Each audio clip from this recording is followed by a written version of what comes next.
Assalamualaikum warahmatullahi wabarakatuh. Kembali lagi di channel Pena Pencari Hikmah. Kali ini kita akan bahas kisah anak kecil yang menumbangkan ulama sombong dan tersesat. Jangan lupa sukai video ini, komen, dan berlangganan channel ini agar bermanfaat bagi semua. Di masa Imam Abu Hanifah masih kecil, sekitaran 7 tahun. Terdapatlah seorang ulama yang memiliki ilmu luas dan tiada bandingnya pada waktu itu, namanya Dahriyah. Seluruh ulama pada waktu itu tak mampu menandingi di saat berdebat, terutama dalam bab tauhid. Oleh karena dialah yang merasa pintar, maka muncullah sifat kesombongannya.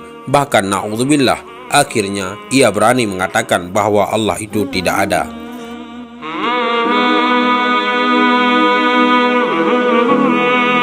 Sayangnya, para ulama pun tak mampu mengalahkan dia dalam berdebat. Lalu pada suatu pagi dikumpulkanlah para ulama di suatu majelis milik Syekh Himad, guru Imam Abu Hanifah. Dan hari itu, Abu Hanifah yang masih kecil hadir di majelis itu. Maka Dahriyah naik ke mimbar dan berkata dengan sombongnya, "Siapakah di antara kalian, hai para ulama, yang akan sanggup menjawab pertanyaanku?" Sejenak suasana hening, para ulama semua diam. Namun tiba-tiba berdirilah Abu Hanifah dan berkata, "Omongan apa ini? Maka barang siapa tahu, pasti ia akan menjawab pertanyaanmu. Siapa kamu, hai anak ingusan? Berani kamu bicara denganku? Tidakkah kamu tahu bahwa banyak yang berumur tua, bersorban besar, para pejabat, para pemilik jubah kebesaran, mereka semua kalah dan diam dari pertanyaanku? Kamu masih ingusan dan kecil badan berani menantangku. Allah tidak menyimpan kemuliaan dan keagungan kepada pemilik sorban yang besar dan para pejabat dan para pembesar, tetapi kemuliaan hanya diberikan kepada al-ulama. Apakah kamu akan menjawab pertanyaanku?" "Ya, aku akan menjawab pertanyaanmu dengan taufik Allah." "Apakah Allah itu ada?" "Ya, ada." "Di mana dia?" "Dia tiada tempat bagi dia." "Bagaimana disebut ada bila dia tak punya tempat?"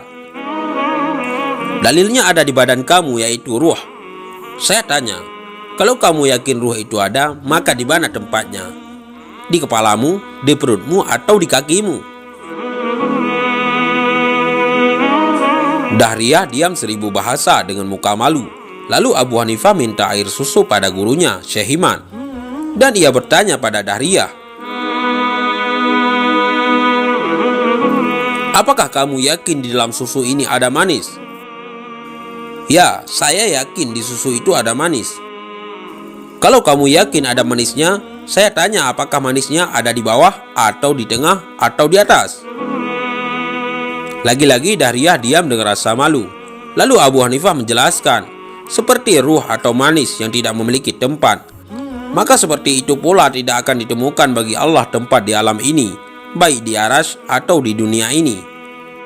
Lalu Dahriyah bertanya lagi, "Sebelum Allah itu apa? Dan setelah Allah itu apa?" "Tidak ada apa-apa sebelum Allah, dan sesudahnya tidak ada apa-apa." "Bagaimana bisa dijelaskan bila sebelum dan sesudahnya tidak ada apa-apa?" "Dalilnya ada di jari tangan kamu. Apakah sebelum jempol dan apakah setelah kelingking? Dan apakah kamu akan bisa menerangkan jempol duluan atau kelingking duluan?" Demikianlah sifat Allah, ada sebelum semuanya ada, dan tetap ada bila semuanya tiada. Itulah makna kalimat ada bagi hak Allah. Lagi-lagi Dahriyah dipermalukan. Lalu ia berkata, "Satu lagi pertanyaanku, yaitu, apa perbuatan Allah sekarang ini? Kamu telah membalikkan fakta. Seharusnya yang bertanya itu di bawah mimbar, dan yang ditanya di atas mimbar." Akhirnya Dahriyah turun dari mimbar, dan Abu Hanifah naik ke atas mimbar. "Apa perbuatan Allah sekarang?" Perbuatan Allah sekarang adalah menjatuhkan orang yang tersesat seperti kamu ke bawah jurang neraka dan menaikkan yang benar seperti aku ke atas mimbar keagungan. Maha suci Allah yang telah menyelamatkan akidah Ahlussunnah wal Jamaah melalui anak kecil. Mudah-mudahan ini semua bermanfaat. Assalamualaikum warahmatullahi wabarakatuh.